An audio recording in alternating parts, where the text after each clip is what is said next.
Good evening, everyone, and welcome. It's time to call this regular meeting of the San Felipe Del Rio CISD Board of Trustees to order. Madam Secretary, would you call roll for us? Yes, sir. Ms. Luna Chavez? Present. Mr. Overfelt? Present. Ms. Gonzalez? Here. Mr. Mesa? Here. Mr. Galindo? Present. Ms. Haynes? Here. And myself. Sir, we have a quorum. Thank you very much. Let the record show that we do have a quorum of board members and that this meeting has been duly called in accordance with the Texas Open Meetings Act, Texas Government Code Chapter 551. Today being Monday, January 29, 2024. And it's great to see so many people in the audience, especially our young people that are enrolled in our schools, the future leaders of this great community. Thank you for being here. We will start with first with a moment of silence for personal reflection, followed by the Pledge of Allegiance. And we have something special. We have students that will be leading the Pledge of Allegiance today. So they're in place. Would you please stand?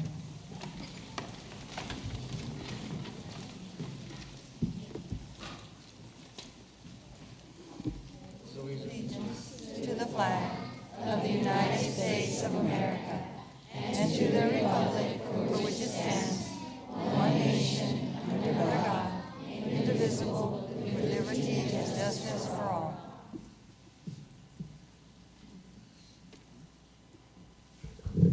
Thank you so much. Thank you.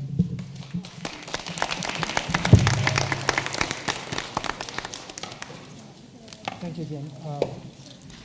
We take a moment of silence for personal reflection, but again, we had a short one, so we started with the Pledge of Allegiance right away. Thank you, students from Cardwell.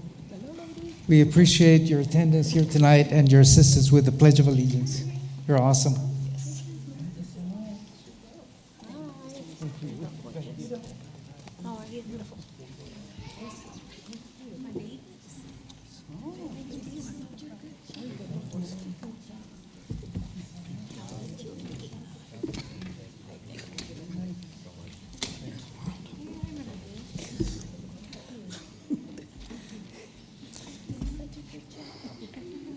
Thank you again, teachers, Dr. Talamantes, thank you, and staff.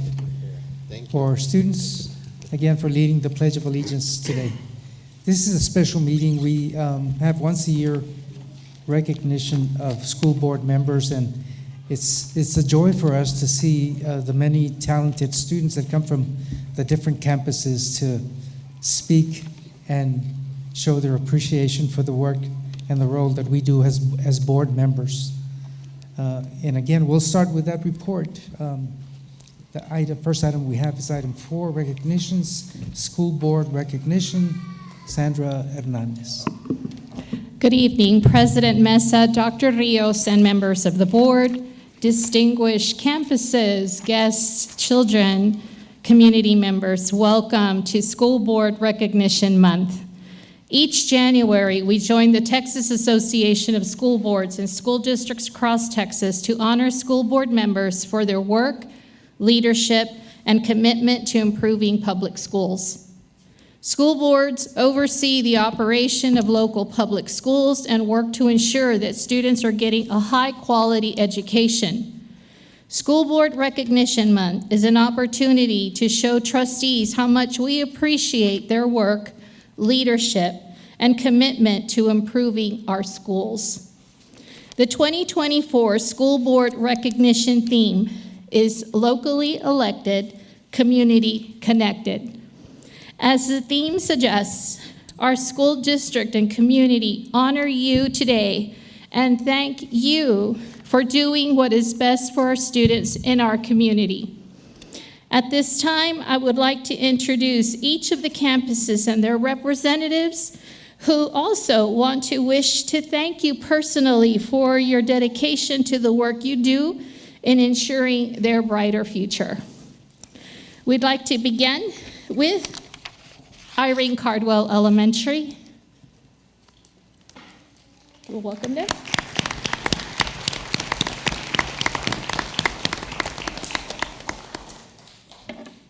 And they did get to do the pledge for you today. We want to see if they have just some additional words. I think it was just the pledge. Let's also move on to Buena Vista Elementary.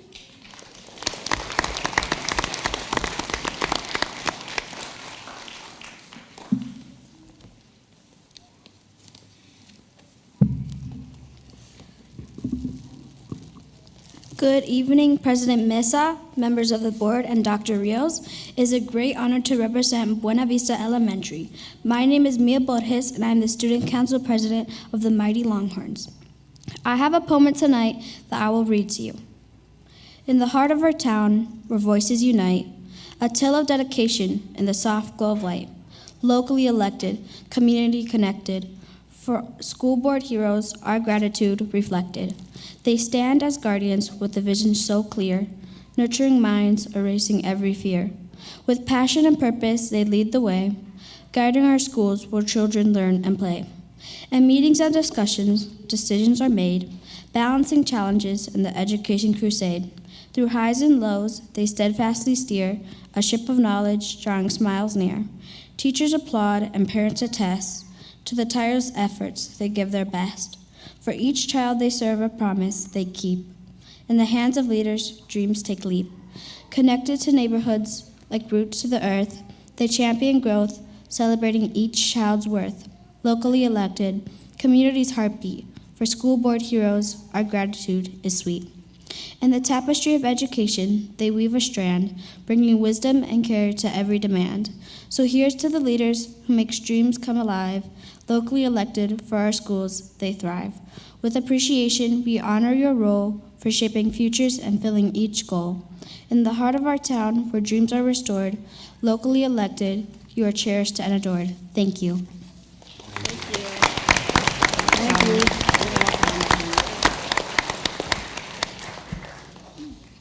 That's what I'm talking about. We have so many great leaders that will be taking our place sooner or later. Besides having the highest attendance rate, you have awesome students and awesome staff, principal. Thank you so much. Next, join me in welcoming Ceniza Hills Elementary.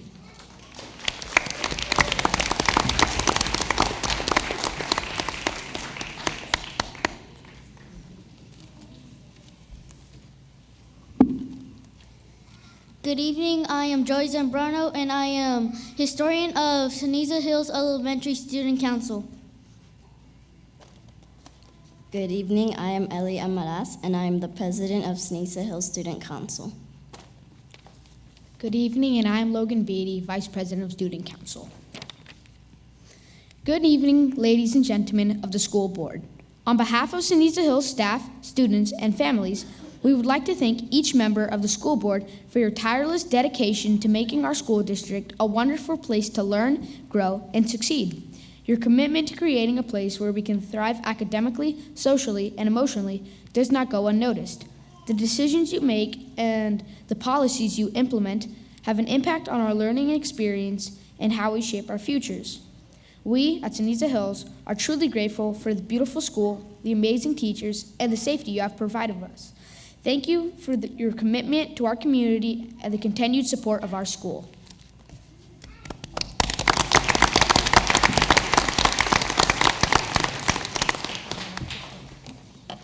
Thank you so much. We now would like to introduce Dr. Lonnie Green Elementary.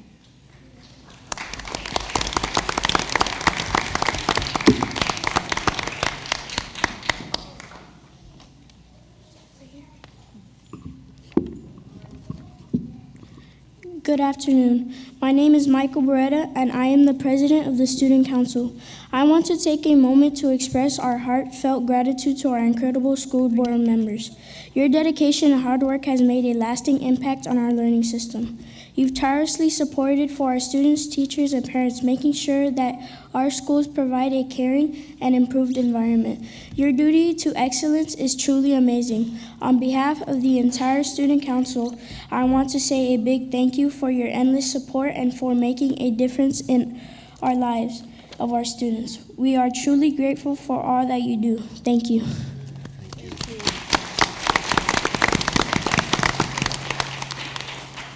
Hi, my name is Dariana Reveles, and I am the Secretary of Student Council.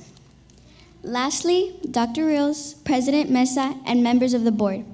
In honor of your service and dedication to our students, Dr. Lonnie Green Elementary will be donating books to our library in your name. Thank you for all you do.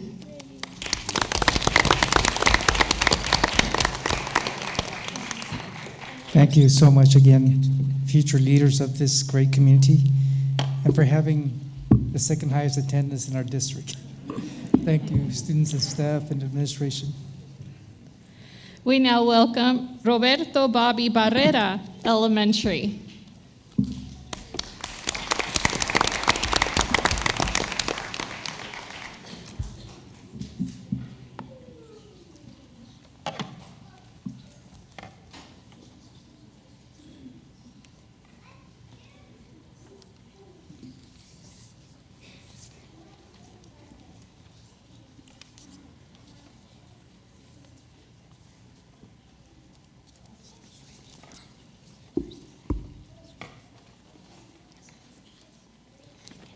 Good evening, Dr. Rios, board members, staff, and students. I am Avery Ankenbrook, the president of Student Council, and this is Isabella Flores, the vice president of RBB Elementary. Today we gather to celebrate the extraordinary people responsible for helping our community grow and thrive. Our school board members come together over long periods of time to discuss matters that impact the students of Del Rio. You selflessly dedicate your efforts to improving our schools, making them more inviting, safe, and equipped with all the things students and teachers need in order to be successful. Our school board uses their entire body to do what is right for the children. You use your head to make sound decisions. You use your eyes to see a clear path to success. You use your heart to love and advocate for the students. You use your arms to embrace new ideas. Your knees remind you to be flexible. Your feet are used to stand up for us all. You help to shape the future of education. Thank you for your service on the school board.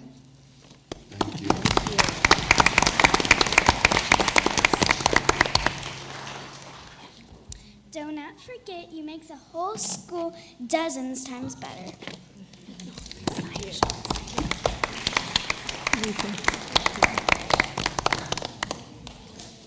Thank you, students and staff, and I know you actually have the second highest attendance, even though it might be a smaller enrollment, but you have a great attendance average. I notice that every time. The next campus we'd like to welcome is Ruben Chavira Elementary.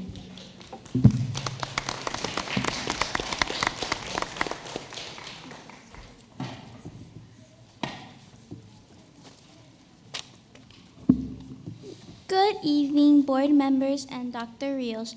This evening, we are here to show our appreciation for you. Thank you, school board members, for serving our students and representing the entire community. School board are the caretakers of public education. Education empowers your youth to realize their aspirations and dreams. Education is the most powerful weapon you can use to change the world. With your hard work and dedication, you have helped make changes that will help us shaping the future. My name is Samantha Carina, Student Council Treasurer, along with my officers. And on behalf of Ruben Chavira, we thank you.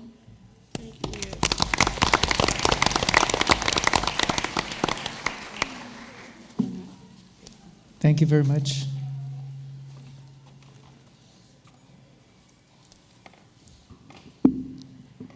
Next, we'd like to welcome Garfield Elementary.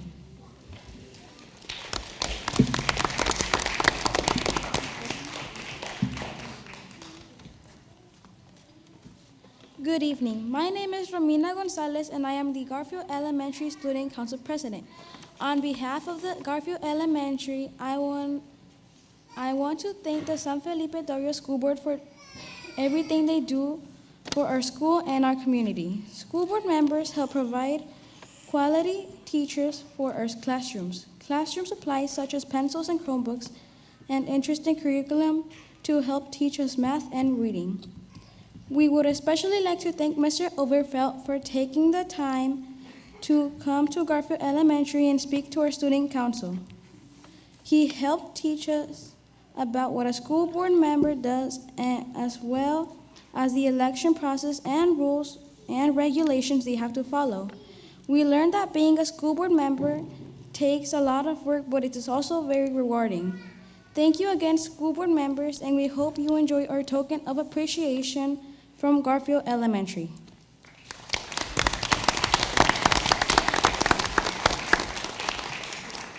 Thank you again, students and staff and administration. They have probably the biggest enrollment of all the elementary schools. Next, we welcome Dr. Fermin Calderon Elementary.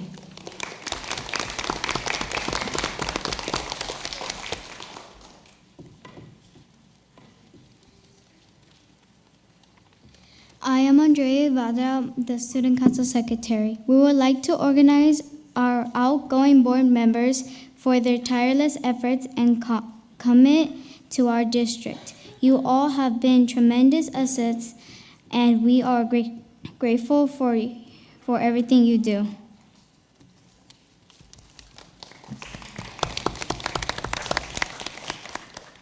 Good evening. I am Elliot Udaro, Dr. Fermin Calderon's Student Council Vice President, and we want to thank you for your committed service on our board. Your enthusiasm and thoughtful guidance has helped us accomplish so much.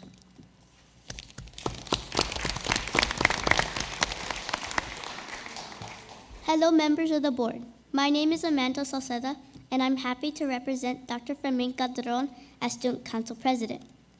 I would like to thank you for your generosity towards enabling the district to succeed. It's owing to your decision-making as well as hard work that the district has experienced success today. Thank you for building the district in a way where it succeeds, and for ensuring that employees of the district find success as well.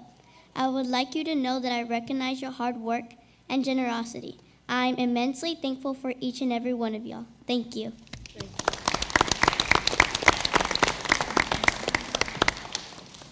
Thank you so much.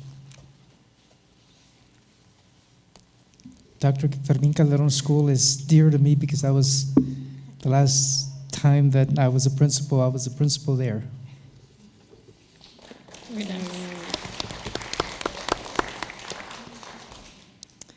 Please join me in welcoming Lamar Elementary.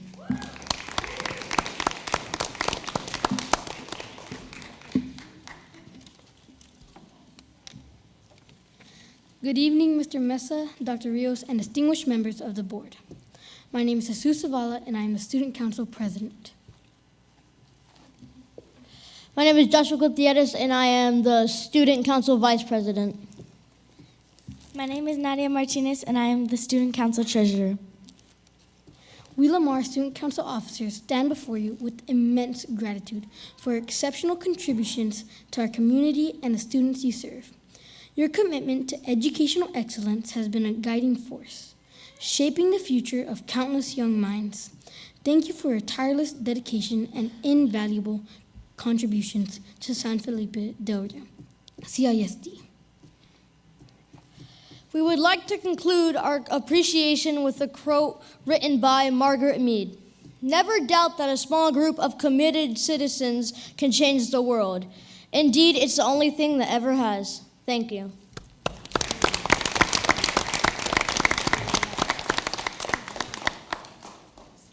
Lamar is dear to me because that's where I started my administration. I was assistant principal there. Thank you, students and staff and administration. We want to thank, these are our elementary campuses that have come in to honor our school board Now we are going to invite our secondary campuses, and we'll begin with San Felipe Memorial Middle School.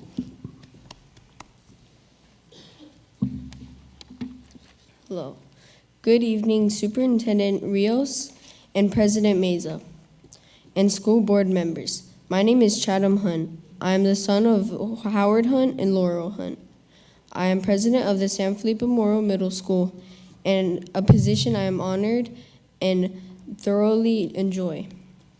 On behalf of Ms. Flores, our principal, and Ms. DeLuna, our vice principal, and the entire San Felipe Memorial Middle School, students and staff, we'd like to thank each of you for your time, service, endless efforts, and to make not only our school, but the entire school district successful. We appreciate your dedication to our education. It is because of your stewardship and commitment to us that current students of our school district will become future leaders of our community and our nation.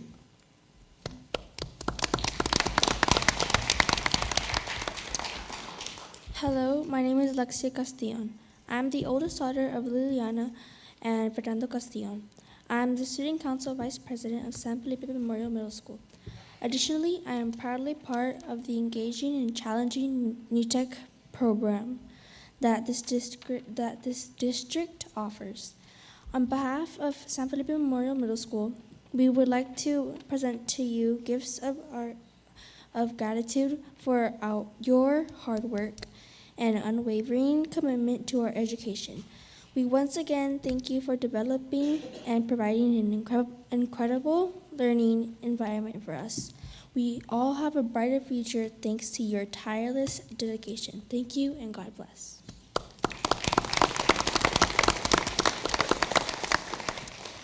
Thank you very much, and I know you have the highest attendance for the secondary campuses as well. Thank you so much.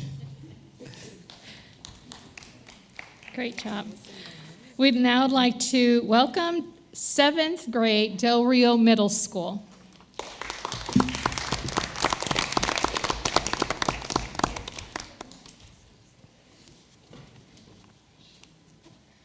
Good afternoon, members of the board. My name is Noah Garza, and I am the 7th grade student at Del Rio Middle School. I am the Student Council Vice President for the 7th grade student body. I would like a few moments of your time to highlight some of the positive impacts and contributions the San Felipe Del Rio School Board has had on me. I am receiving a top-notch education and is also given many opportunities to participate and excel in activities such as STUGO, robotics, and athletics. I am preparing for my future by taking CTE courses such as Gateway to Technology. In GTT, we students are learning to code, solve problems, and learn how to cooperate with our peers. Thank you for your time, your effort, and everything you do for us students and all of San Felipe Del Rio CISD.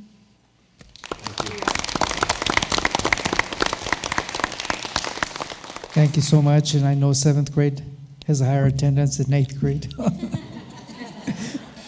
Thank you so much. And you open that campus. Next, join me in welcoming, I opened that campus. Dr. Rios added to that. Join me in welcoming Del Rio Middle School 8th grade.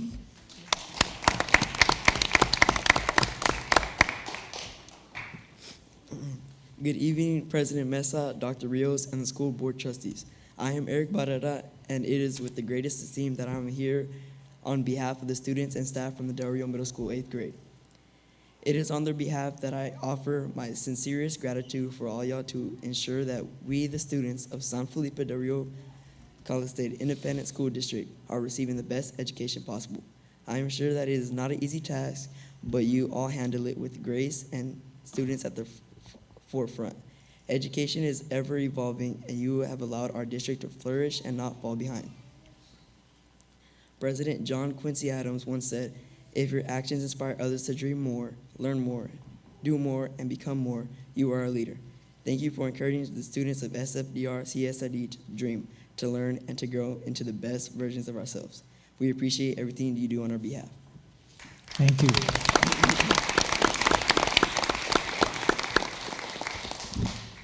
I tell you, these students do awesome because, again, coming, before a large group and speaking You did an awesome job. All of the students did an awesome job. And we're here again to witness that and to see all the good things that happen in the classroom. Thank you for coming. And I know we're going on to some other schools, but I just want to say thank you so much for the speakers. We now welcome Blended Academy.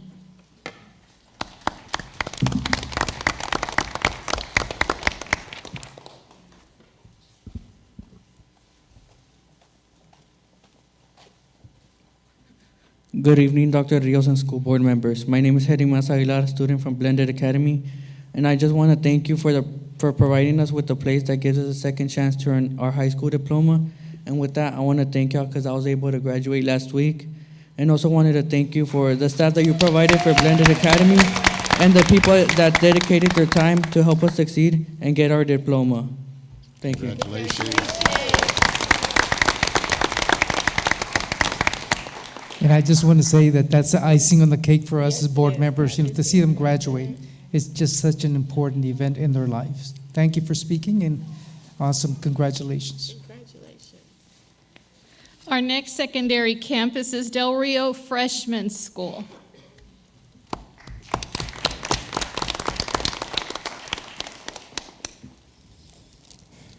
Good evening, everyone, Superintendent Dr. Rios, and school board members. My name is Michael Carriaga, and I'm the freshman class president. Here with me is Bianca Lerma, the vice president. We would like to express our gratitude for giving us this opportunity to stand before you today. Thank you for your dedication, hours of hard work, and commitment to our school and community. Your guidance helps us cultivate our skills and talents. Your ideas and input have made a great impact on our school programs. Also, thank you for enhancing the security measures at Del Rio Freshman and across our high school campus. This makes our schools a safe and caring environment to be in. To the school board members as a whole, thank you again for your endless support.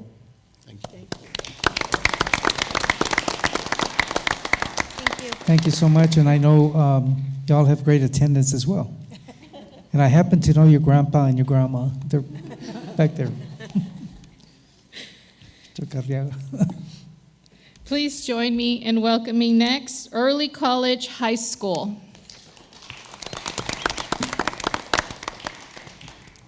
Good evening, President Mesa, Dr. Rios, and members of the board.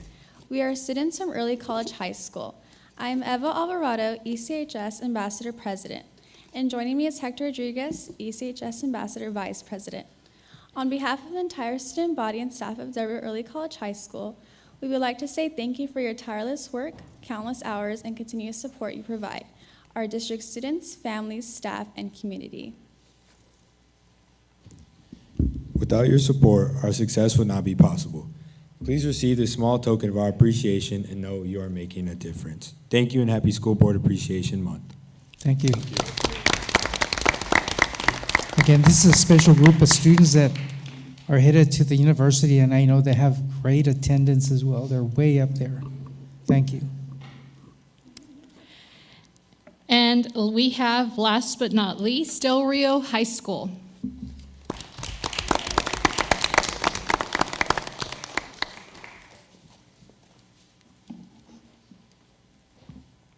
Good evening, members of the school board and Dr. Rios. My name is Aurora Maltos. I am the student council president at Del Rio High School.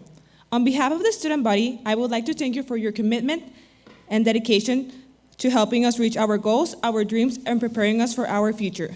As students of the San Felipe del Rio CISD, we have learned to become critical thinkers, problem solvers, and most importantly, we have built character and gained skills which will be extremely useful as we launch into our educational path.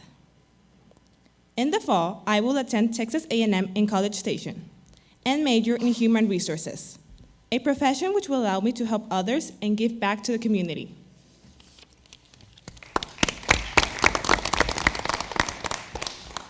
The many programs, initiatives, and opportunities our district has provided us with through your guidance have been invaluable in preparing us for our future. Some of us will be attending college or trade school, joining the armed forces, or begin our places in the workforce. I am not alone when I say, whatever it might be, We are ready. My name is Ellie Abrigo Zavala. I am the senior class president of the class of 2024. In the fall, I will attend Southwest Texas Junior College to pursue my career in nursing, which will give me the opportunity to take care of the healthcare needs of our community.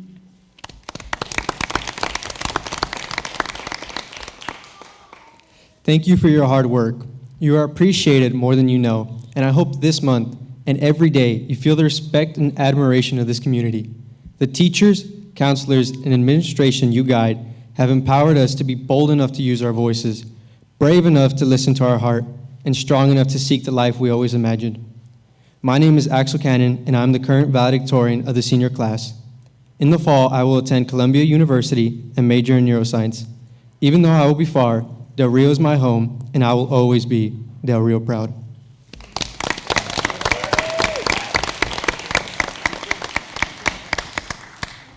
And I just want to say you did an awesome job, all of you. I want to tell the parents that our children grow up so fast. Not too long ago, I was taking my granddaughter by the hand to kindergarten, and now she's at the university. And so I just want to say, appreciate every moment with them.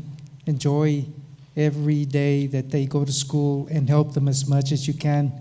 And again, I want to mention how important graduation is, because that's where we get our satisfaction, where we see the end result, where they graduate and go on to higher education. Education is like a savings account. The more education they have, the farther they're going to get and the better off they're going to be. Thank you so much to all the students, administration, and staff. Sandra, thank you so much. Thank you, sir. Thank you. This concludes our ceremony this morning. Congratulations, and thank you to each and every one of our school board members. Thank you. Next item that we have is citizens. Citizens to be heard, item number 5.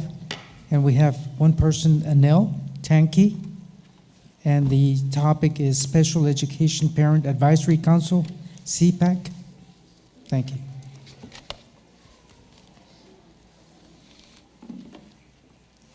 I hope I pronounced your last name correct.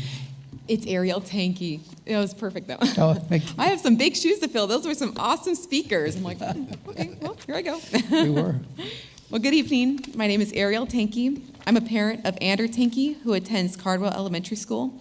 He goes to Miss Hill's pre-K special education class. I come on behalf of parents in the San Felipe School District who are going to be starting a Special Education Parent Advisory Council, otherwise known as a CPAC. We're looking for support from you, the school board, to building a bridge to effective communication and form a positive relationship between the district, school leaders, and parents. I printed out informational brochures for your convenience to demonstrate what a CPAC is and the benefits. I didn't print as many as I probably should. Sorry about that. But I can email you however many you'd like. Some of the benefits of a CPAC that they can create is outreach. Outreach can engage families of students with disabilities, so they're involved in helping to shape local special education programs and policies. Positive relationships. Effective CPACs engage parents and school leaders to establish shared goals and priorities that benefit students with disabilities. Anyone can join. We would love to have you as board members a part of our growing group. It can create collaborative problem solving, system change based on input, information sharing, improve services and programs. What I need from you, the school board, if possible, is just your support, an outlet of direct communication so that we can have an input in decision making in concerning our special needs children. I know a healthy partnership with you, we can really make a beneficial difference for our special needs kids. One thing that would really benefit supporting our CPAC is to provide a location for our CPAC to meet on a monthly basis for this group to be successful and to help it grow. As far as the location, we're just looking for a safe and neutral environments for parents, teachers, school board members, and community members. We're looking for really just the size, just so we can fit people as the group grows. In a safe location where in the situation where parents need to bring their children, they're able to do so. And having a location will be able to promote realness to the group where there will be higher chances of participation. And it will promote more teacher involvement as well. You know, if we're near them, they'll be able to attend as well. Thank you for your time. Thank you. Thank you.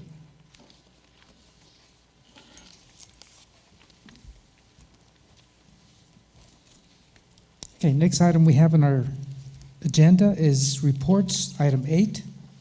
First item that we have is facilities and construction update. Hector Chapa.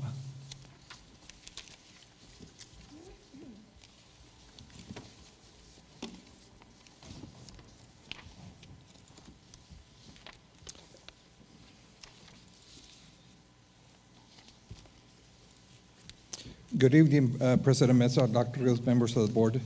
Tonight's presentation will provide updates for the Ceniza Hills Elementary Park status, the electrical bus project status, as well as the SGLC move to East Side campus status.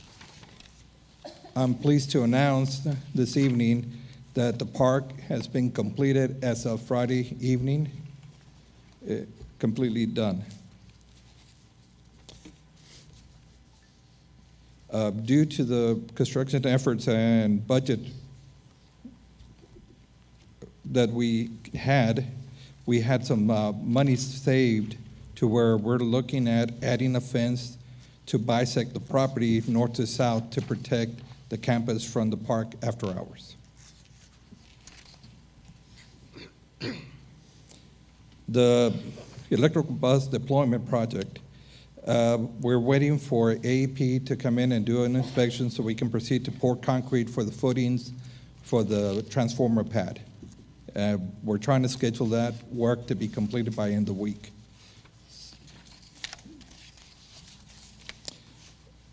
The SGLC move to East Side campus has also been completed as of this past week on Friday. Students, I believe, are there, housed there as of today.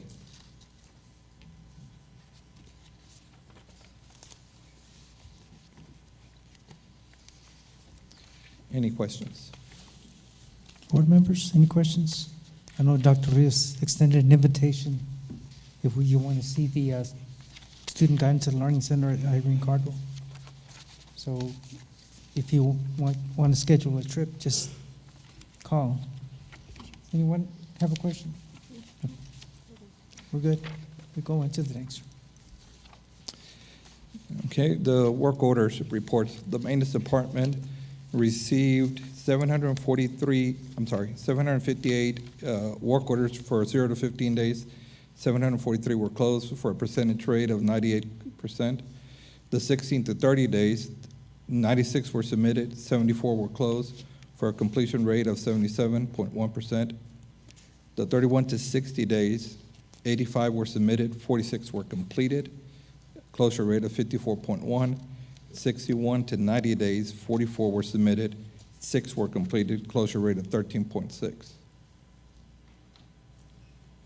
Technology department, 0 to 15 days, 2018 work orders were submitted, 2004 were completed for a closure rate of 99.3. 16 to 30 days, 137 were submitted, 134 were completed for a closure rate of 97.8. 31 to 60 days, 114 were submitted, 108 were closed for a closure rate of 94.7. And 61 to 90 days, 58 were submitted, 50 closed for a closure rate of 86.2. Transportation department, 0 to 15 day work orders, 163 were submitted, 162 were closed for a closure rate of 99.4. 60 to 30 days, 12 were submitted, 12 were closed for a closure rate of 100%. 31 to 60 days, 32 were submitted, 32 were closed, closure rate of 100%. And 61 to 90 days, 8 were submitted, 6 were closed for a closure rate of 75.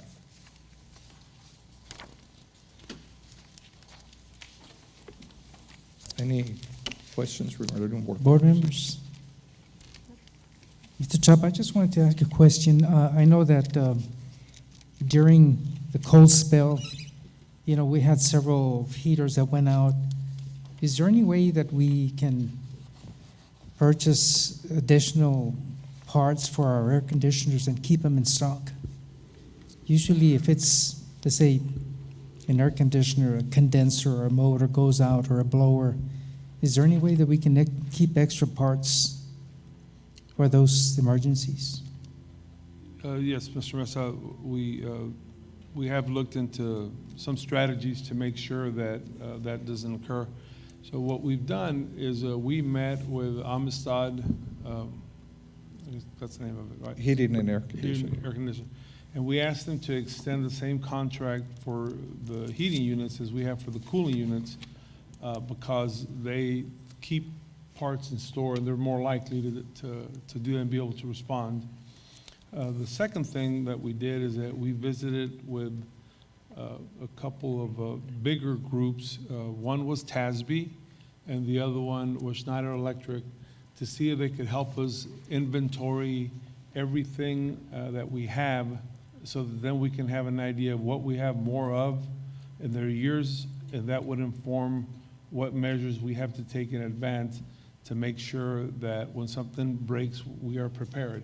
So I look forward to in February to bring a recommendation for that study. And as far as with Amistad to bring a bigger service contract with them. Having said that, Mr. Mesa, I know that we did experience some issues at Del Rio Middle School in the cafeteria, and then at Calderon Elementary in the cafeteria. And really, those were the more significant ones. San Felipe Memorial, unfortunately, has a wing of 8 classrooms, and 4 of the classrooms, we had an issue that couldn't be resolved. But because of our buildings, there were rooms where the kids could be moved to. So I regret that there were issues, but I'm also very happy that there were just a few issues in comparison to the many units that we have. So hopefully we'll continue to get better with these contracts.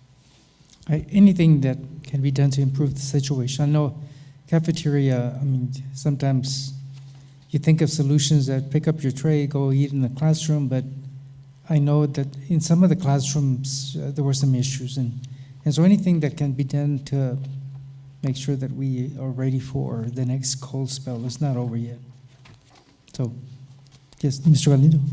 Mr. Chapa, just another quick question. Do they get tested at any time before, like in December, to make sure they're operating, and that way you have a running count of what needs to be done? Or Usually, we have under contract right now, they do quarterly inspections. Okay. So at the last quarterly inspection, I mean, they were working, it just so happened that they went out. So unfortunately, the last quarterly inspection took place in September. Okay. So it was cooling season. Okay. So. Thank you for that. As long as there's something being done to get better. We get the phone calls, so we'll get the notices that something's not working. So thank you for those efforts. Next report we have is discussion of processes and options for the Del Rio San Felipe de CISD school calendar. Aide Garcia.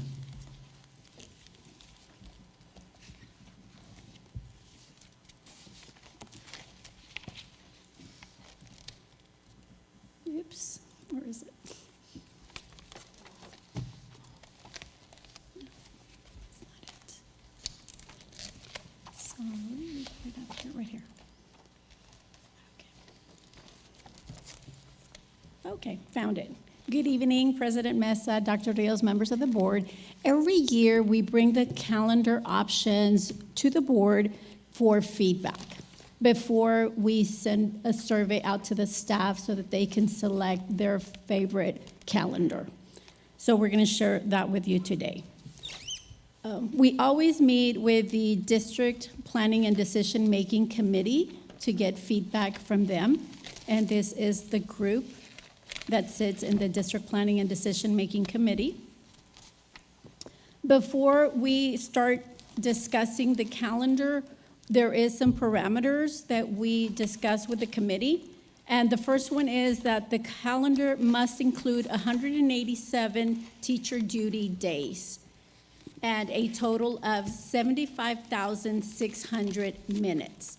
We also mentioned that we can have up to 2,100 instructional minutes that can be waived so the teachers can have, or staff can have RTI planning and training days. In the calendar, we also include bad weather days, so then those don't have to be made up. And then we discuss how the T code does not allow school districts to begin before the fourth Monday of August, but because we are a district of innovation, we start specifically on the second Monday in August. And these are some items that we usually share that we've learned from the past, is that teaching staff usually recommend that they would like the calendar for the first semester to end prior to the winter break. There's always 4 staff development days before school starts. There's 3 work days, and then up to 5 staff development waiver days. The board has always asked us to make sure that we honor Memorial Day, Martin Luther King, and Veteran Day. Last year, our calendar included 180 days of instruction because we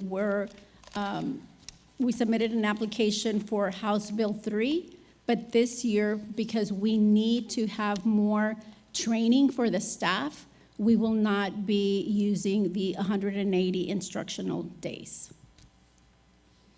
These are all the holidays that will be on both calendar options that I'm going to share with you, which is Labor Day, Indigenous People Day, Veterans Day, Thanksgiving break, November 25th through the 29th, winter break, December 23rd through January 3rd, Martin Luther King, President Day. Spring break is tentative. We usually check with the college to make sure that we're celebrating it at the same time. Good Friday, Easter, Memorial Day, and Independence Day. And usually by Independence Day, the school year is over. This year, we are recommending to bring back our RTI planning training days. This will allow principals to take time to meet clusters and departments to disaggregate data, much like after benchmarks and summatives, and they'll spend like 1 hour per cluster. It'll give them an opportunity to review student data to see if the students need to be moved for tiers of instruction. We will also have planning for the teachers. Will use the remaining time to plan for the 6 weeks of instruction, and CNI will be part of these collaboratives. We will also use these days to train staff.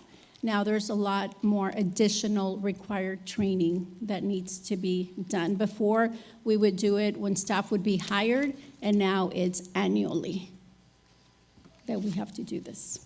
Okay, so in your booklet, there's the 2 calendars, the 2 calendar options that we are going to be recommending for the staff to vote. On both calendar options, school starts for teachers on August the 5th, and on both calendar options, it also ends on May 30th. The difference is that on option A, students start on August the 12th, and in option B, the students start on August the 13th, because we will have an RTI day on the 12th. Option A will have a total of 177 instructional days with the 3 RTI days and 3 work days. In option B, it will be 5 RTI days and also the 3 work days. Those are the 2 calendar options. Any questions or feedback? Any questions, board members? I just want, oh, yes, Mr. Guerrero? No, go ahead. I just want to say, the more people that, again, are surveyed, the better off, because again, you'll have happier teachers once they have the process in place and have an opportunity to pick one or the other. So again, try to include as many surveys, you get the results back, and, because I know sometimes we don't have 80%, we have less. So hopefully, stress the importance of teachers, staff, to turn in their selected option. Yes, we also always add an open-ended question so that they can provide feedback, and we provide the board a copy of all those comments. Great. Great. Question? Giovanni? I just see between July 1st through 5th, is the district not closed that week anymore on any of these?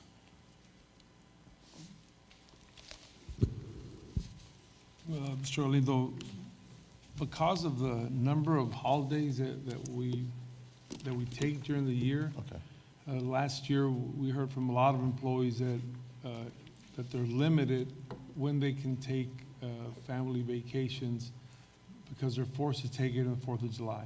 Now, unfortunately, because the rest of the world is, well, the rest of the United States anyway, is celebrating 4th of July, everything is more expensive and not as available, and it just makes it difficult. So we wanted to open on 4th of July that week, except for whatever day the 4th of July falls on, and give our 226 employees the option to take their days anytime in the summer. So that is a change this year. Okay, and the reason I ask is because I know when they take that week, we take days from them, right? And so I guess my question would be is why do we take the days when on other holidays, we're not docking their days, which we shouldn't, like Christmas or anything like that, but why that specific week, we dock their days? That's why it's tough for them, because if they get 15 days a year, they go down to 11 because we automatically take 4 from them. So, I mean, I wouldn't mind giving it to them if we just don't, we weren't to look at not docking their days as well. I mean, it's like a summer week, the same week we give a spring break or a summer break. I mean, I think that's what the majority of it is, though, is we take away some of their days that they could have used somewhere else.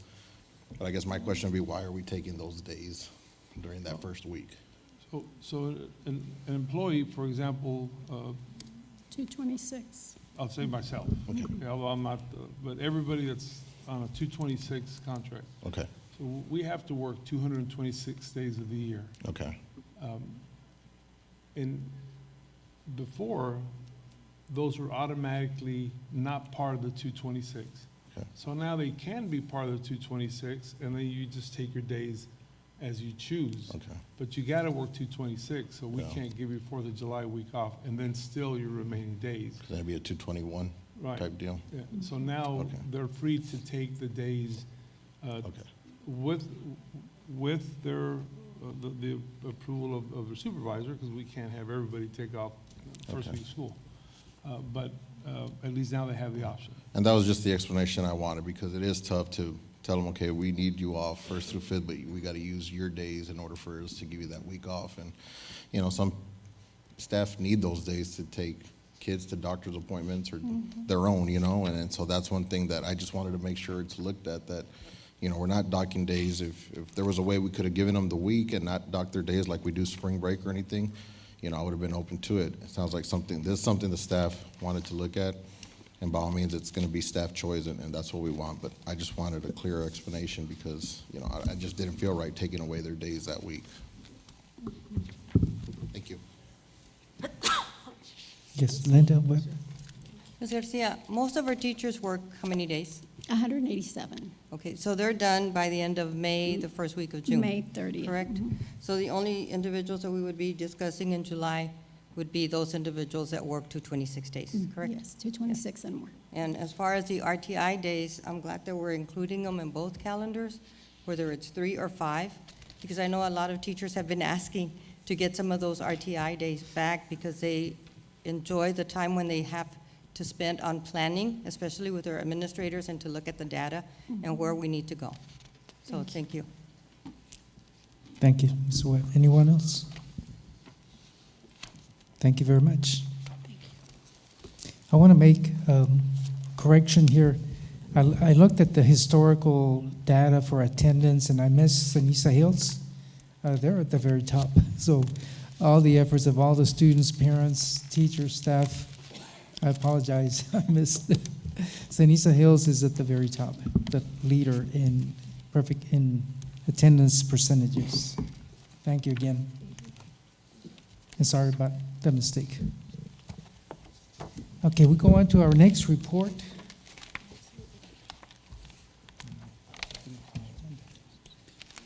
Next report is the Special Education Program Development, Educating Diverse Learners in Special Population Classrooms. Monica Luna and Lisa Rogers. Good evening, President Mesa, Dr. Rios, and members of the board. This evening, we will be providing you with an update of the special education Lonnie Green units. We do have the pleasure of having the Director of Educating Diverse Learners, Lisa Rogers, here with us, and she'll be giving you an update on the 3 phases that are almost complete at Dr. Lonnie Green Elementary, and also including our early childhood special education from Cardwell into the next phase. Mrs. Rogers? Thank you so much, Mrs. Luna, Mrs. Ross, and I must say Mrs. Pond for all the support that has been provided in this effort. And thank you so much for this time. I'll be brief. I will review the summary up to today. I will then make some projections about the possibilities in the future and then provide some Q&A time if there are any questions at the end. I've had an opportunity to work with amazing teachers where we started with focusing on what they had in place so that we could build on that. One of the things that we started out looking at was assessing, collecting data, analyzing data, to celebrate things that were working, and to also look for opportunities for growth. As you all know, we want to strive for high-quality programs for all children, including children with special needs. As we look at something that the state has put forth, a TexCan rubric, there are 5 key components to creating high-quality programs in special education. Everything that I have been doing with the team, with the students, from beginning to this point is based on evidence-based practices. In other words, only research has been driving the decisions that we've been making in these 5 categories. Everything in the presentation is linked. In case you want to look at it on your own time, we don't have time, I know, to go through every single thing and share the resources, but everything is linked in case you wanted to explore it at a later time. At the very beginning of November, I got to meet all the teachers at Dr. Lonnie Green campus, and there were 3 classrooms that we focused on. We started with wherever they were, and each were at different places. And the story so far is this. In 3 major areas, we have been dedicating time to build classroom organizations, and in each phase, we've done some training. We've done a lot of making, a lot of creation of strategies, and then a lot of implementation and coaching. We've done that for the classroom setup, communication. Many of the children in the special education programs, as you probably know, have either limited verbal skills or not existing at the time, but they're in the process of developing. So we put in place many resources focusing just on that, and then of course, instruction. Every child should have access to high quality instruction, but it should also be differentiated to meet their needs. So these are the key areas, and as you can see, it's been a total of 24 days that I've been on Dr. Lonnie Green campus, working every day to continue to move the ball forward in all these areas. I'm happy to report that today the classroom climate has been set up with clearly defined areas. They're well-organized areas and labeled so that it's a very well-structured environment for all the children. We've added things that weren't in place, like calming corners. We all get big emotions sometimes, and if you're a little one with a special need, those big emotions sometimes turn into aggression or running out of the classroom, elopement.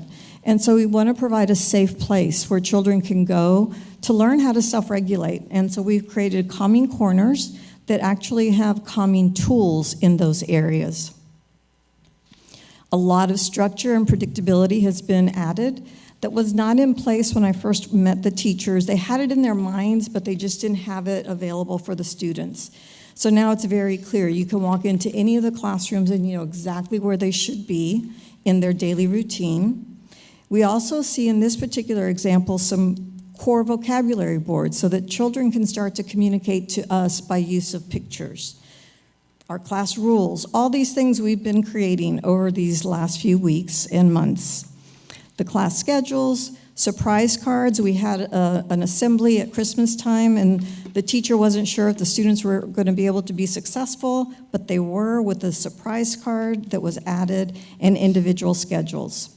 Communication, once again, and I must give a big shout out to the speech and language department, because they have been instrumental in making sure that they're not just class-wide posters and mini posters, but also individual communication books for every child.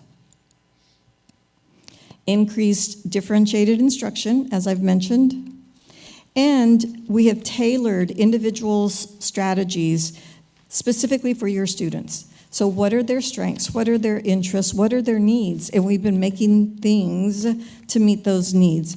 Again, this link will take you to the library of strategies that we've been creating at a later time if you are interested.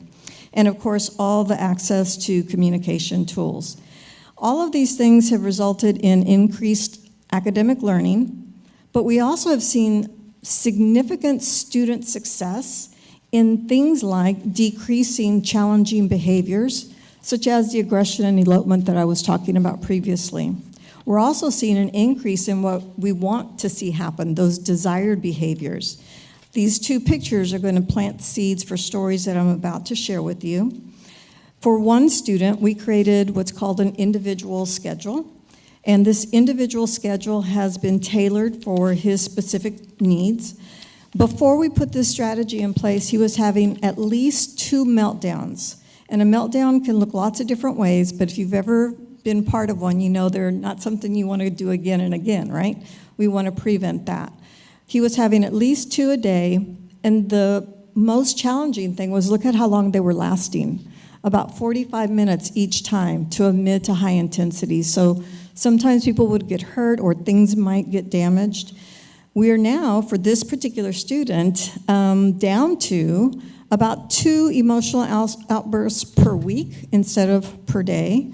And they only last for about 5 minutes now. So that is huge growth for this young man. And we've seen him just blossom in other ways as well, such as communication. Another student was running out of the classroom. And we weren't quite sure at the very beginning, but we found out later that he definitely had a vision of where he wanted to go. He loves recess, and he loves going across the hall to a sensory room. Well, we created things to help go from 3 to 5 times a day, just running out and staff having to make sure that he's safe, to 2 or 3 times weekly, but now he's actually requesting where he wants to go with some pictures. So social stories, I could go on and on. All the visuals have resulted in many, many successes for students, which have been probably the most joyful part of my work here in your district. But there have been other additional outcomes, thanks to the leadership in the district as well as the campus. Teachers are now coming together and planning together every week, just like a general ed teacher would, and they're making significant gains. One of the classrooms is actually eating in the cafeteria now with typical students. That wasn't happening before. We've created a sensory room so that they can get their sensory needs met. We've been providing staff development, not just for teachers, but for the teaching assistants. Often the teaching assistants are sometimes more hands-on, especially in different environments. So it's important that they know why we're doing what we're doing. And we've actually started to share strategies with parents. I was so excited to hear the parent talk about the group that's in the infancy stages. And we're seeing a lot of connections be very successful. So that's where we're at up to this point. The story does continue. I was hoping to make a proposal for approximately 5 more days for Dr. Lonnie Green's campus to continue to build instruction, communication, and start really building some data collection systems that will provide a very clear picture of student growth. In addition, we started at Dr. Lonnie Green, but as you all know, there are little ones that come from Cardwell to Lonnie Green. And the goal being to provide consistency so that when they get to the Lonnie Green campus, these are not new strategies. These are not things that they've seen just for the first time, but they've been part of their lives for their early childhood years. So early childhood special education is where we hope to continue the story for maybe another approximately 15 days so that we can plan beyond just the moment and to sow those seeds for ongoing growth throughout the upcoming years. I want to thank you again for your time. I want to thank you mostly for the opportunity to be servicing your children in classrooms side by side with your staff. Are there any questions? I'd be happy to entertain at this time. Board members? Linda, Ms. Webb? I don't have any questions. I just want to commend you for what you are doing, because working in education for as many years as a lot of us have done, we have seen students have meltdowns. We have seen students with autism, and some are at the low level, some are at a higher level, and they all have different needs. And what you have shown us here is that now they have a place to go where they themselves can say, I need some quiet time. I need to just stay by myself for a little bit until I can continue. And that's what's helping, and will continue to help some of these students, because we have all seen them. So I applaud for what you're doing, and thank you for what you're doing at Lonnie Green, and hopefully it can continue in other campuses. I appreciate that very much. Thank you. Yes, ma'am. Thank you, Ms. Webb. Anyone else? Well, I just want to say that Becky, Jones. that you are, it seems like the learning process in the classroom is what you're doing is really, really good. Only like to ask if any music therapy or any type of music that really calms some of the students a lot, or it even increases their communication many times. And improves behavior. Is there any time frame where a little bit of music therapy could be incorporated into that? I think that's a wonderful possibility. Right now, they do receive music through their electives, Right. but being more strategic about it, I think, is something that we could explore in the next possibilities, the next steps. I love that. Thank you for your job.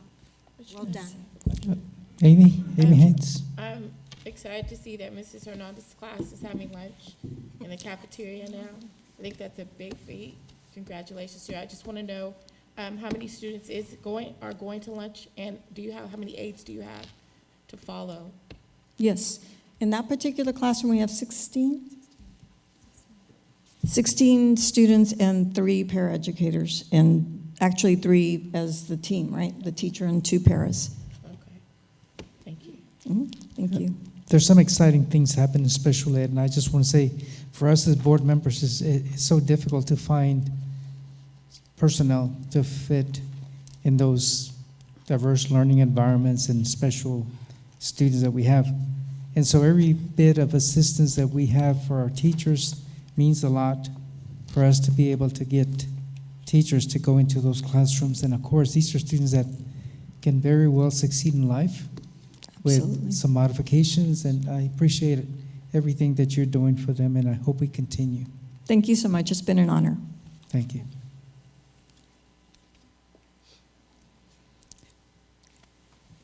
Next report we have is Targeted Improvement Plan for Del Rio Middle School. Dr. Sandy Garza.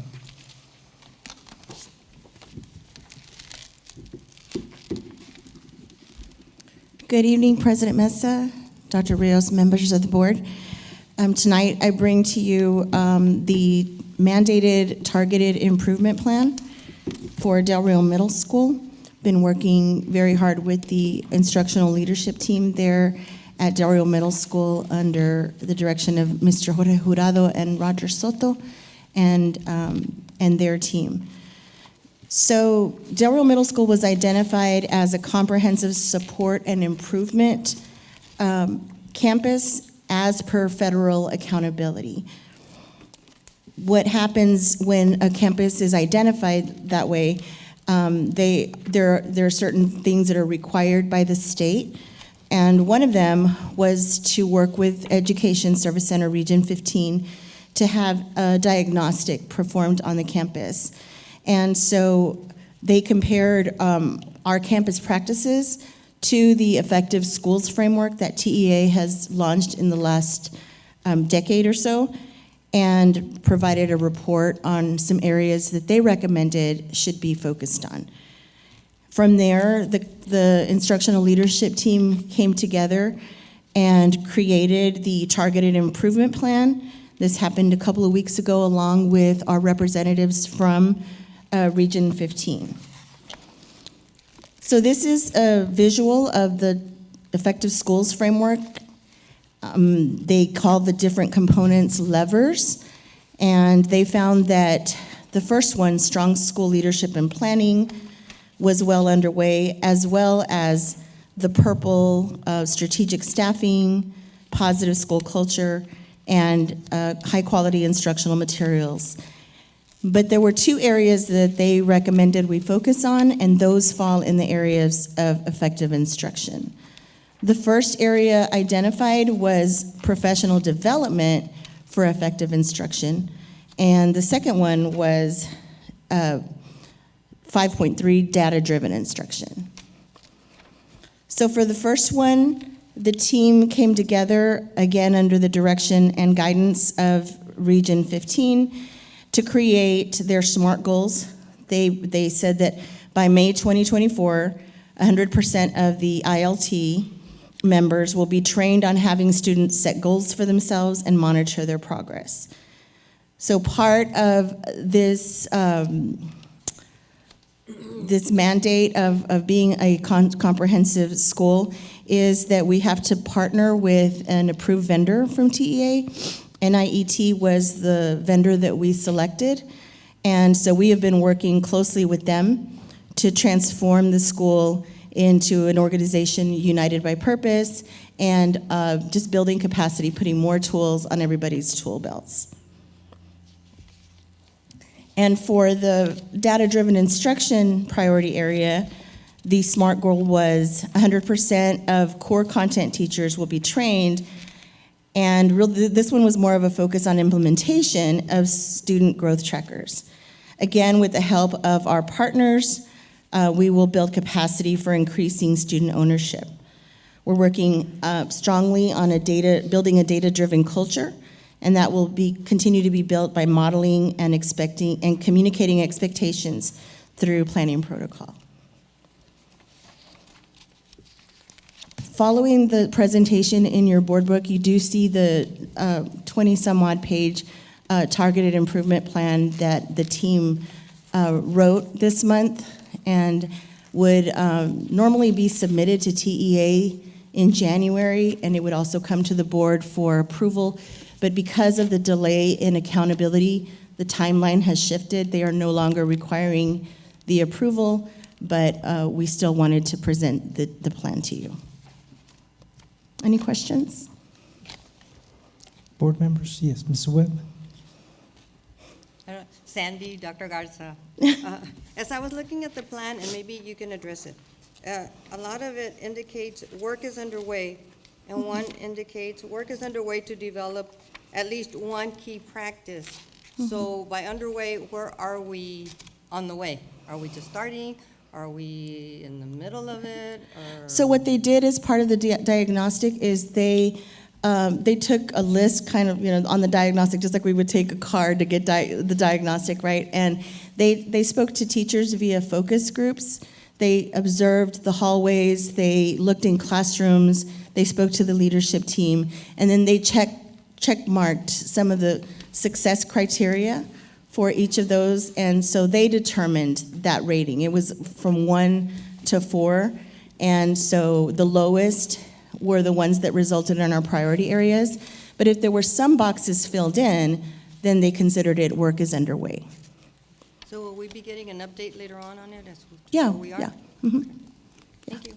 Okay. Sandy, I have a question for you, and then I have one for Dr. Rios, and I think Mr. Galindo has a question. Oh. She answered my question right now. Oh, okay. The question I have is, just like Ms. Webb asked, there's one that says student progress artifacts shared in the classroom or in the hallway, and it says not yet started. So that one was, the way that they measured the student artifacts was they had us submit those ahead of time. There were some difficulties with the external review team accessing some of our things that are inside our planning protocol dashboard. And so they rated us really low. We were really disappointed with that.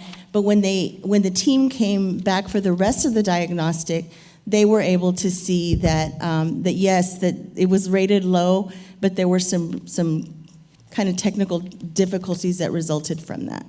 Okay. Overall, they assured us that because we have gone with adoptions, that those should be rated higher than they were. Because I along with Mrs. Webb, as far as, we're the end of January, and I think, if student work is going to be displayed so they can see the target and improvement, it's high time that we have something as evidence. Yeah, Del Rio Middle School has improved, and they did give us kudos for how much is in the hallways, and you all are always welcome to join us. They've done a lot of work in the hallways, in the classrooms, and they're really working on student ownership. But the artifact piece, really, we took a ding on that, especially for ELA, because of the problems that the external reviewers had accessing our materials.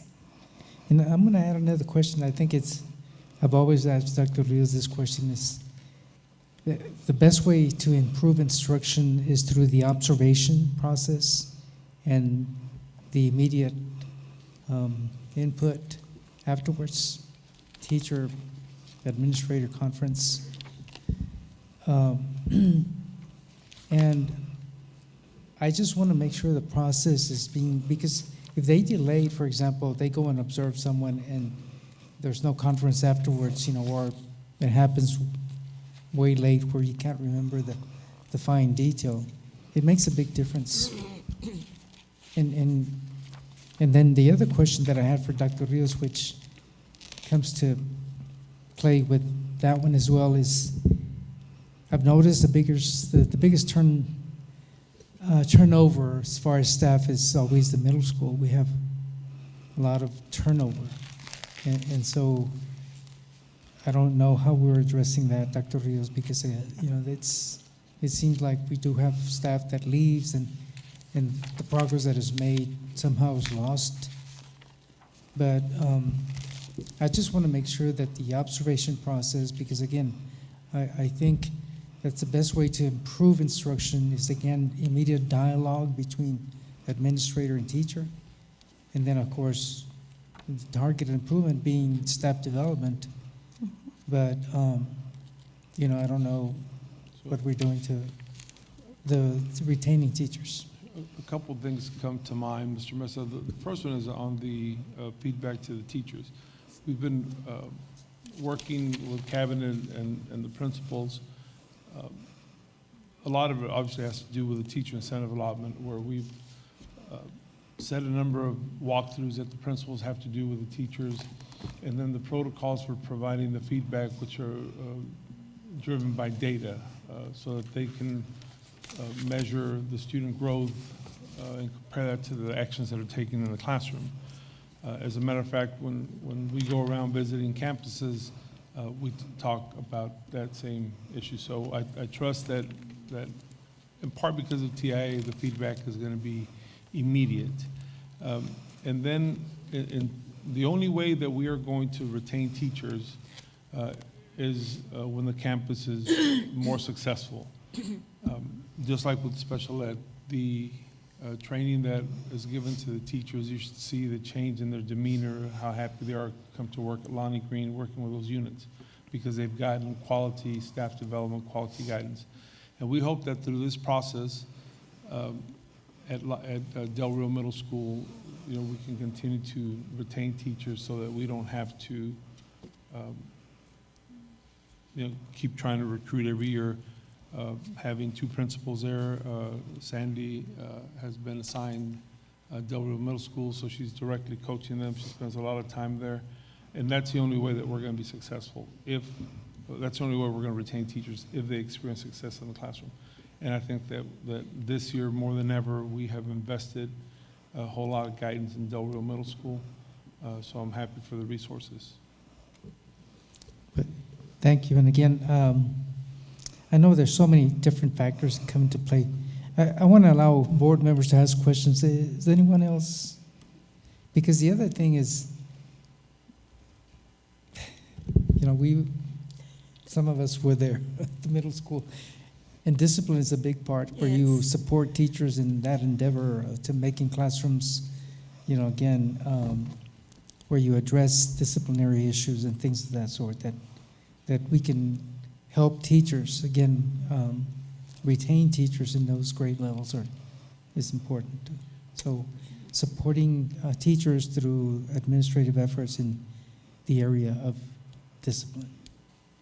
Yes, sir, absolutely. Mr. Mesa, I'd like to Yes, say Ms. Chavez something. Becky?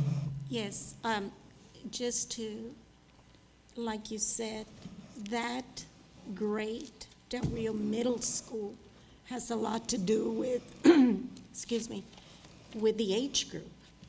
And so therefore, I think it's the teachers there are like, if I was there, like, I would want 100% support from administration and from anyone, but because that is a group that is most likely, you know, a difficult group to manage because they're at that stage. It's the level of stage they're in, age-wise.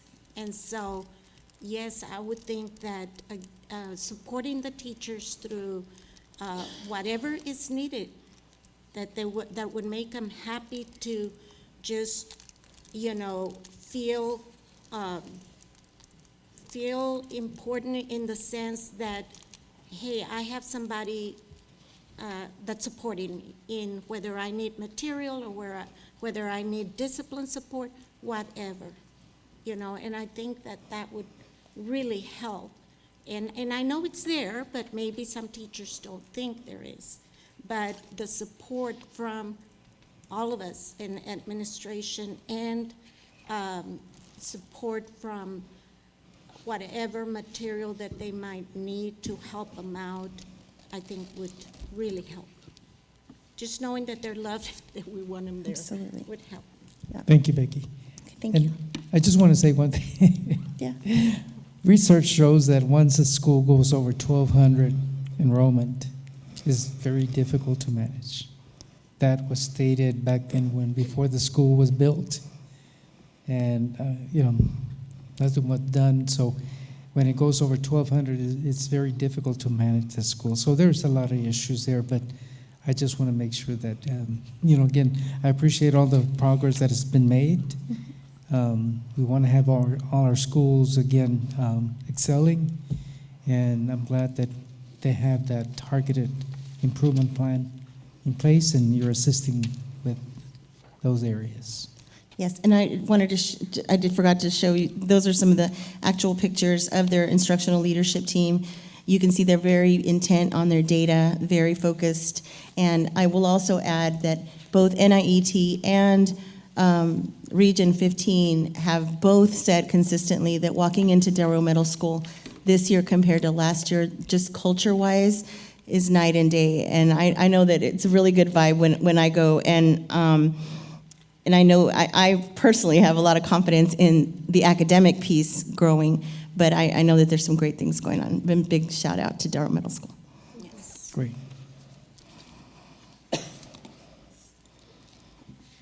Thank you so much. Okay, moving right along. Next item, we have the report on attendance. Our Term 3 attendance and discipline report. We have that information and questions, if you have any. Does that report suffice?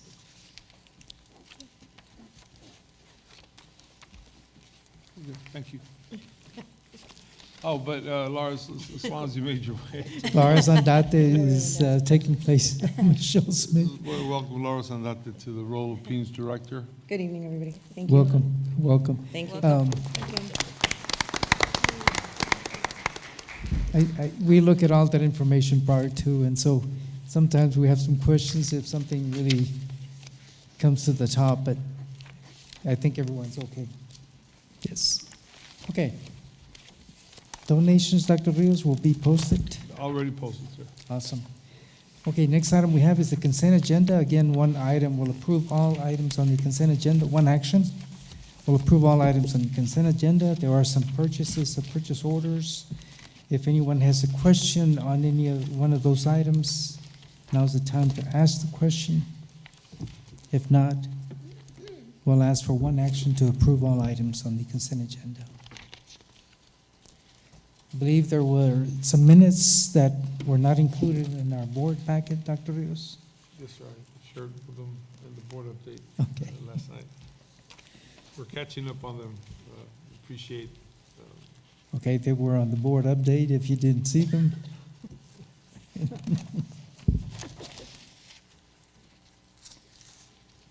Any questions?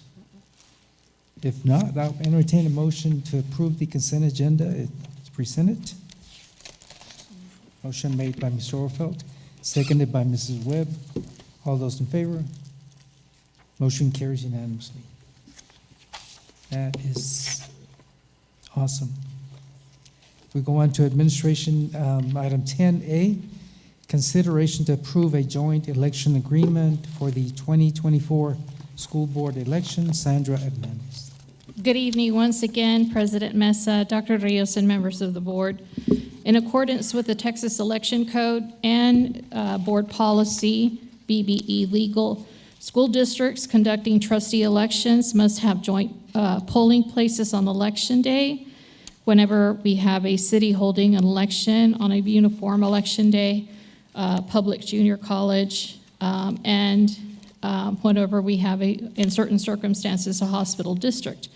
In our community, we have the city election, we have a hospital board election, and of course, we will have a school board election as well.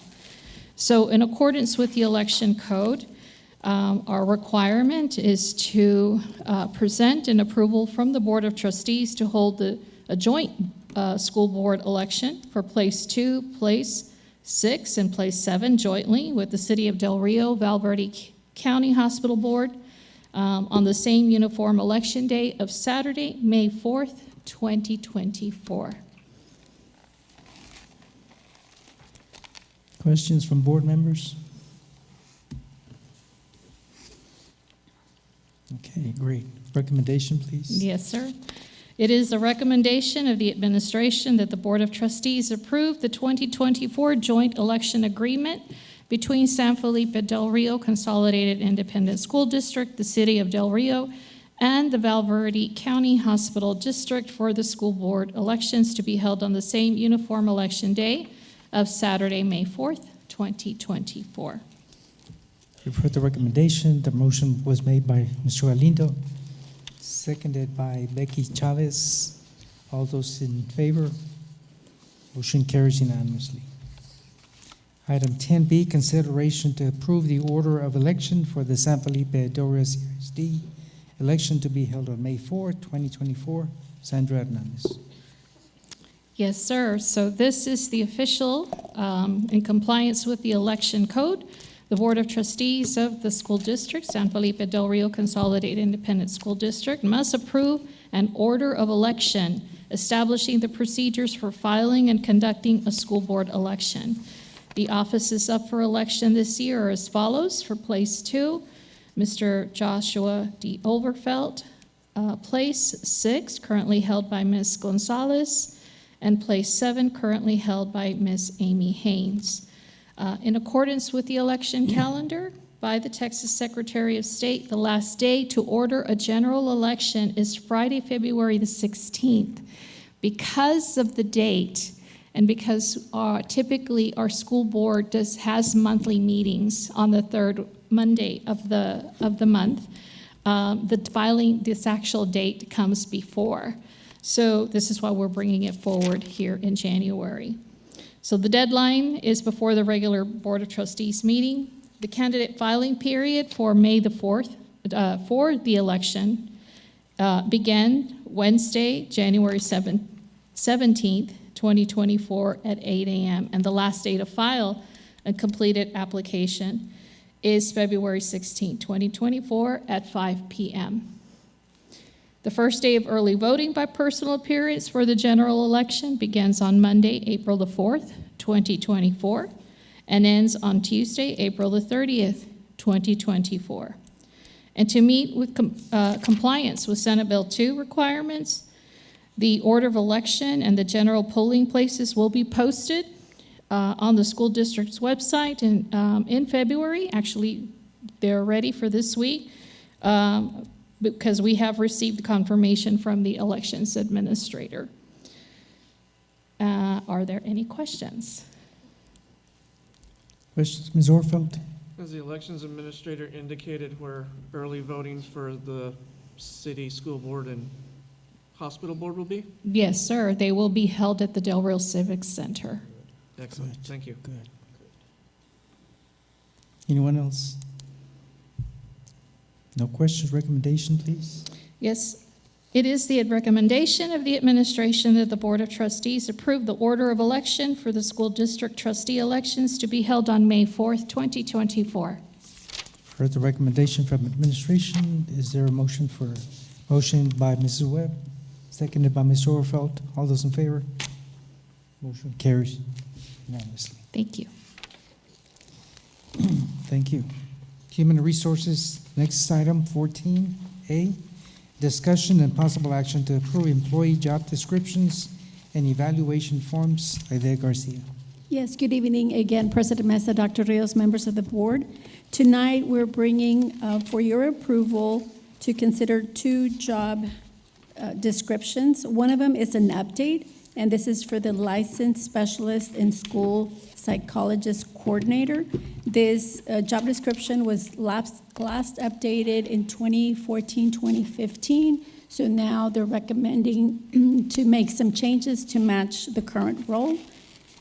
And because of all the need with our special education, we are recommending the licensed specialist in school psychology. So this would be a new job description.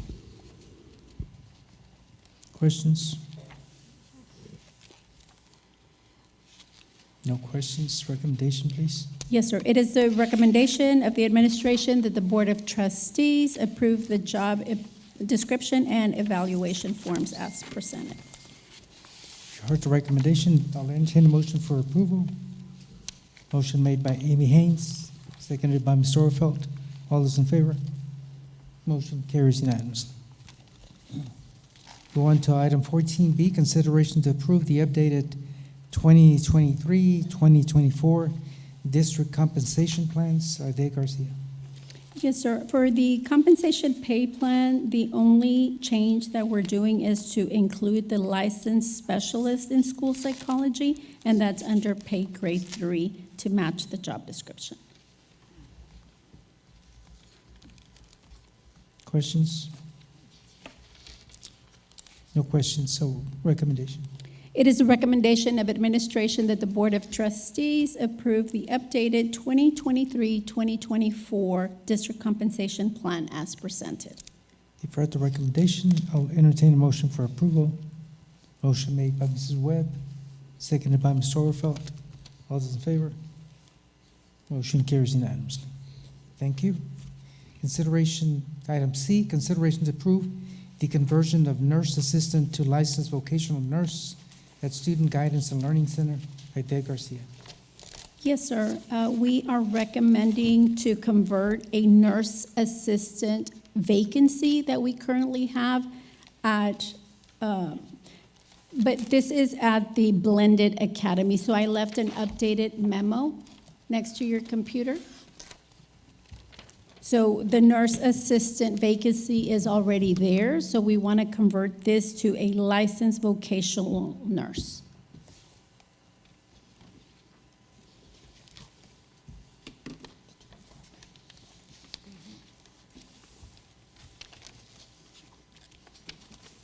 Okay, so everybody understands that? Any questions? Okay, recommendation. It is a recommendation of administration that the Board of Trustees approve the conversion of the nurse assistant to licensed vocational nurse at Blended Academy as presented. You've heard the recommendation. Is there a motion for approval? Motion made by Amy Haynes, seconded by Mrs. Webb. All those in favor? Motion carries unanimously. Go on to item D, consideration to approve the conversion of teacher to a licensed vocational nurse at Student and Guidance Learning Center. Yes, sir. We consolidated 2 classrooms at Ruben Chavira Elementary because of the enrollment. So with that position, we would like to convert it to the licensed vocational nurse at the SGLC Center, since now it's going to be, before it used to be here, so at Garfield, so the CNA from Blended and Garfield would help. But now that it's going to be at the old East Side, we would like to have their own licensed vocational nurse. I'm sorry. Any questions from board members? I think everybody understands. Then recommendation, please. It is the recommendation of administration that the Board of Trustees approve the conversion of the teacher position to licensed vocational nurse at the Student Guidance and Learning Center as presented. You've heard the recommendation. I'll entertain a motion. Mrs. Gonzalez make the motion, seconded by Mr. Galindo. All those in favor? Motion carries unanimously. Thank you very much. Item E, consideration to approve submittal of application for Impact Federal Aid. Aide Garcia. Yes, we bring this for your consideration every year, and Impact Aid, as a reminder, is designed to assist local school districts that have lost property tax revenue due to the presence of tax-exempt federal property. So we submit this application. If approved, we recover some of those funds. Any questions? No questions. Recommendation? It is the recommendation of administration that the Board of Trustees approve the submittal, the grant application under Impact Aid Section 7003, and for the superintendent to sign. Heard the recommendation. I'll entertain a motion for approval. Becky Chavez made the motion, seconded by Mr. Galindo.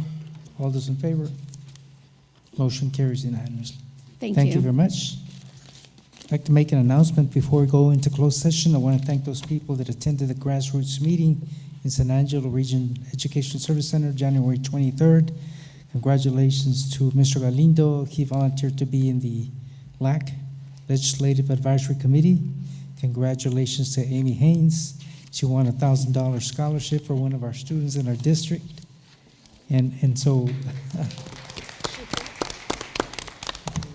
Dr. Rios attended, and myself, thank you again for that start the process. Grassroots is the beginning of the legislative agenda to prioritize our priorities for the next legislative session, which will be the 89th. It happens every 2 years, so we prepare the priorities so that legislation and bills can be,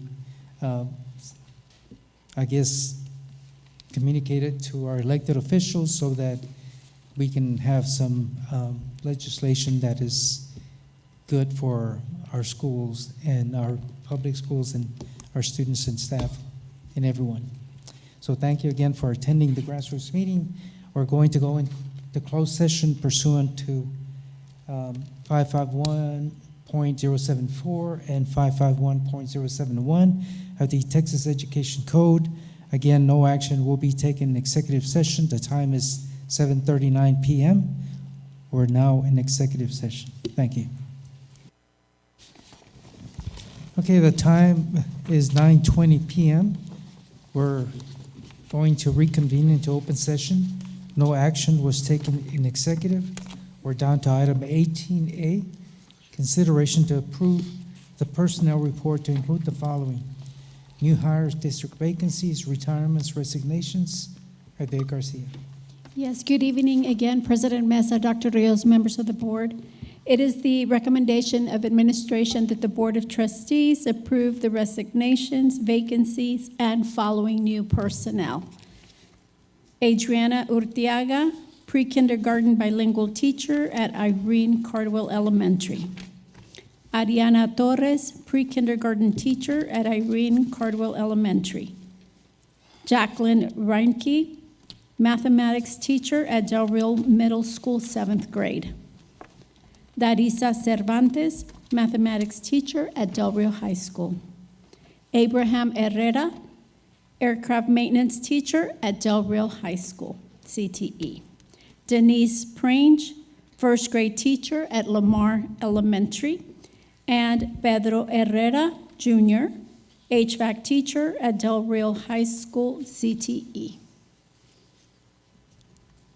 For the recommendation, I'll entertain a motion for approval. Motion made by Becky Chavez, seconded by Mrs. Webb. All those in favor? Motion carries unanimously. Thank you. Item 18B, consideration to approve a salary adjustment. Adele Garcia. Yes, sir. It is a recommendation of administration that the Board of Trustees approve the salary adjustments as discussed in closed session. For the recommendation, is there a motion? Mr. Galindo, seconded by Amy Haynes. All those in favor? Motion carries unanimously. Thank you. Thank you. There being no other items on the agenda, is there a motion for adjournment? Motion made by Mrs. Webb, seconded by Mr. Galindo. All those in favor? Motion carries unanimously. We are adjourned. Good night, everyone. Thank you.